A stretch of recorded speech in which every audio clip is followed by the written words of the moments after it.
وَلَقَدْ خَلَقْنَا الْإِنسَانَ مِنْ صَلْصَالٍ مِنْ حَمَإٍ مَسْنُونٍ وَالْجَانَّ خَلَقْنَاهُ مِنْ قَبْلُ مِنْ نَارِ السَّمُومِ وَلَقَدْ خَلَقْنَا الْإِنسَانَ. اب اللہ تعالیٰ نے خاص نعمت، پہلے عمومی نعمت بیان فرمائی، اب تخلیق انسان، جو تمہارے باپ کو پیدا کیا، حضرت آدم علیہ السلام کو مسجود ملائک بنایا، یہ خاص نعمت ہے جو اللہ تعالیٰ نے انسان کی فضیلت بیان فرمائی ہے کہ تمہارے باپ کو مٹی سے بنایا، وہ مٹی جو گجنے والی خشک مٹی، پھر اس کے اندر اس کے پانی ڈالا جاتا ہے اور وہ چکنی ہو جاتی ہے، من حمأ مسنون، بجنے والی مٹی، من حمأ مسنون، ایسے گارے سے جو متغیر ہونے والا ہے، کالا ہو گیا تھا، کئی دنوں تک رکھا رہا اور پھر اس کے اندر چکناہٹ آ گئی اور وہ ٹھیکری کی طرح بن گیا۔ اللہ تعالیٰ نے اس سے آدم علیہ السلام کی تخلیق فرمائی، مٹی سے، مختلف قسم کی مٹیاں تھیں، ان کو جمع کیا گیا زمین کے ہر جگہ سے، اس لیے اسی مٹی کے اثر کے مطابق کوئی احمر ہے، کوئی اسود ہے، کوئی نرم ہے، کوئی سخت ہے، یہ مٹی کے اثرات ہیں۔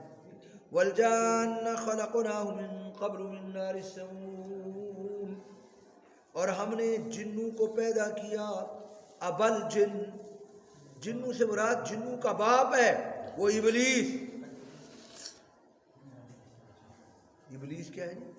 ابل جن، جنوں کا باپ ہے۔ کان من الجن الا ابلیس کان من الجن ففسق عن امر ربی، یہ جنوں کا باپ جو ہے نا بڑا، یہ کون ہے؟ ابلیس۔ خلقناہ من قبل، یہ آدم علیہ السلام سے بھی پہلے پیدا کیا، من نار السموم، یہ خالص آگ سے، لو والی آگ، لا دخان لہا، جس کے لیے کوئی دھواں نہیں ہوتا، تنفذ فی المسام، مسام کے اندر جلدی اثر کر دیتی ہے، یہ خالص آگ ہوتی ہے۔ جس طرح آپ یہ گیس والا سلنڈر جلاتے ہیں نا، جس میں جو خالص وہ ہوتی ہے نا گیس، بالکل پیلی سی وہ سفید قسم کی آگ ہو جاتی ہے، اس میں بالکل دھواں نہیں ہوتا، خالص آگ جس میں دھوئیں کا بالکل، لو والی آگ اور دھوئیں کا بالکل اثر نہیں ہوتا، یہ بہت زیادہ یعنی سخت آگ ہوتی ہے۔ اور یاد کرو اذ قال ربک للملائکہ، پیدا کرنے کے بعد پھر اللہ تعالیٰ نے آدم علیہ السلام کو مسجود بنایا، سارے فرشتوں کو حکم فرمایا میں ایک انسان بنا رہا ہوں، من صلصال من حمأ مسنون، بجنے والی مٹی سے، من حمأ مسنون، ایسے سڑے ہوئے گارے سے، فاذا سویتہ، جب میں اس کو برابر کر دوں اور اپنی روح کو پھونک دوں، زندہ ہو جائے۔ اضافت روح کی تشریف کی ہے اللہ تعالیٰ نے، آدم علیہ السلام نے اپنی روح کو پھونکا۔ روح کیا چیز ہے؟ جس کی وجہ سے جسم کے اندر حیات آتی ہے۔ وَيَسْأَلُونَكَ عَنِ الرُّوحِ قُلِ الرُّوحُ مِنْ أَمْرِ رَبِّي وَمَا أُوتِيتُم مِّنَ الْعِلْمِ إِلَّا قَلِيلًا۔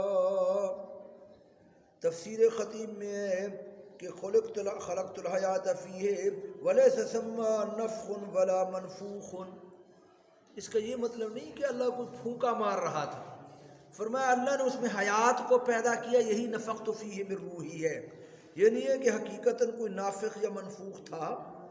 وَإِنَّمَا هُوَ تَمْثِيلٌ، اور روح البیان میں ہے کنایا ہے کہ اللہ تعالیٰ نے ایجاد حیات کر دیا، اور ولا نفخ ثم ولا منفوخ، واضاف الروح، روح کی نسبت جو ہے اللہ کی طرف کر دی، میں نے اپنا روح ڈالا، یہ اضافت تشریفی ہے، جیسے بیت اللہ۔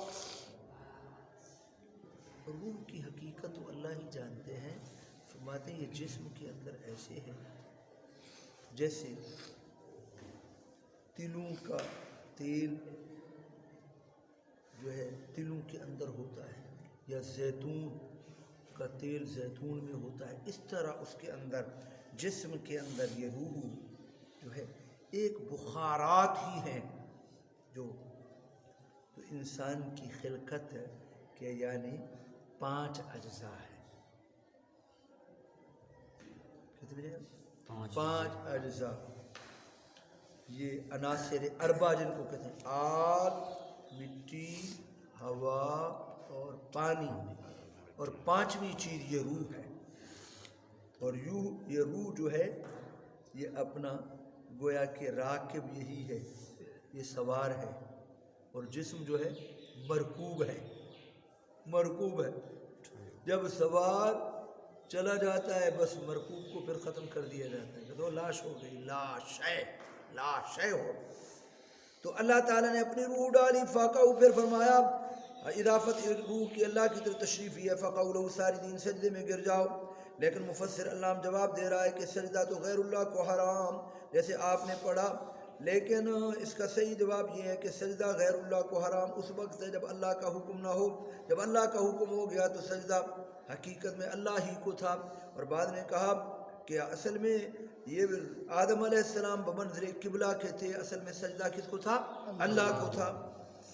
لیکن اگر حقیقی سجدہ بھی مانا جائے تو یہی جواب ہوگا کہ یہ اس وقت ممنوع ہے جب اللہ کے حکم کے ساتھ نہ ہو، لیکن جب اللہ کے حکم کے ساتھ ہے تو پھر اللہ کو سجدہ ہو گیا۔